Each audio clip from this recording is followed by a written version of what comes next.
The Republic of the Philippines. An archipelago containing 7,107 islands on the Pacific Rim of Southeast Asia. It's like Northeast Asia, but less cool. The climate is usually hot, with temperatures ranging from 85 to 100 degrees Fahrenheit. Well, it is located next to the equator, I guess that's partly why. The Philippines are of volcanic origin, meaning basically volcanoes form them. The downside to this is that there's a lot of volcanoes in the Philippines. Well, I mean, it is on the Ring of Fire, so yeah. Do birds live here? Probably. The little grebe lives here. They dive in the water when catching food or when they're disturbed. The nation's two main languages that aren't dialects, because my god there are a lot, are Filipino, in which 55% of the residents can speak fluently, and English. The some 80 different dialects the Philippines have are mostly derived from Malayan languages. The most important dialects are Cebuano, spoken in the southern islands, Ilocano, spoken up north, and Tagalog, spoken and chosen by the National Capital Region to be the country's official language. In other words, the favorite child of the family. Since the Cebuanos refuse this favoritism, Taglish, a big old conjoinment of English and Filipino, is becoming a standard language of the Philippines, like an adopted child. Since this language doesn't have any scientific or technological terms, English will most likely remain commonly used. King of the hill, you could say.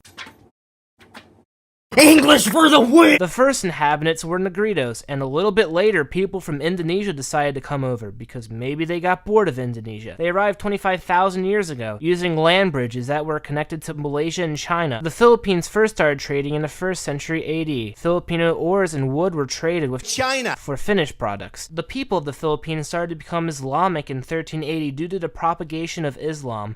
Miguel Lopez came to the archipelago in 1564 and successfully claimed the Philippines for Spain. Then the Roman Catholic religious orders Christianized the area. Christianizing means bringing or sometimes forcing the religion of Christianity onto another culture or country. For those who have never really Christianized before. I haven't tried it, but I don't think it would really be all that much fun today. The Sulu Islands in Mindanao remained Islamic, which is nice, I guess. In the mid-19th century, the Filipinos wanted their independence from Spain because they didn't like Spain. The execution of Jose Rizal, a cool dude who the Filipinos looked up to, created a national uproar. Many joined together to seek independence. In 1898, during the Spanish-American War, the Spanish were defeated and the Filipino leader Emilio Aguinaldo declared independence from Spain. A fictional line has been drawn in the sand, per se. Under the Treaty of Paris, the U.S. bought the Philippines for $20 million.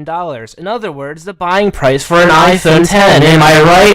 Okay, I'm trying. The Filipinos didn't accept the U.S.'s occupation and fought until they were defeated. In 1902, it became an American territory, and then the Japanese invaded in 1942 and ruled until 1944, because Japan at this point wanted to own the entire goddamn Pacific Ocean. It's like parents fighting over custody of you until you're out of college. On July 4th, 1946, the Republic of the Philippines became an independent nation. The Philippines is a country consisting of many cultural influences, like most countries. Most are results from previous colonization, like the US and the other one. Despite this, the Asian culture of the Filipinos has been preserved and is still seen in their way of living. They love music and use various materials to make sound. I can't make music, so I can't relate to that.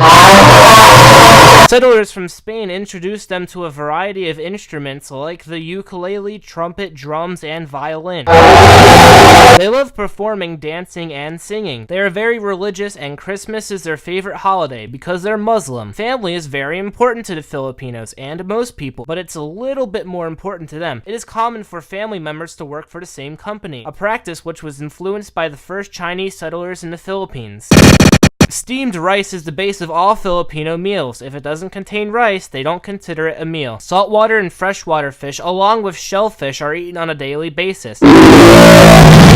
Filipino food is cooked on gas burners or wood/charcoal fires. Traditionally, food was placed on a banana leaf and eaten by hand, like monkeys. The Filipinos have a special name for their mid-morning and afternoon snacks called merienda, which usually consist of sweet foods such as donuts, sweet rolls, noodle dishes, or coffee. 95% of the Filipino population is derived from a Malayan ancestry. The other majority can be tracked back to a Chinese ancestry. Most of the architecture shows Spanish influence. I wonder why. Traditional homes, or you could call them nipa huts, were built with bamboo and palm tree leaves for the roof. The Philippines is the only Christian nation in Asia. Over 85% of Filipinos are Roman Catholic, and I bet you can guess why. It was Spain. The largest non-Christian group are Muslims. Nifty thing, religion. We're living in a world of fools, breaking laid us down when they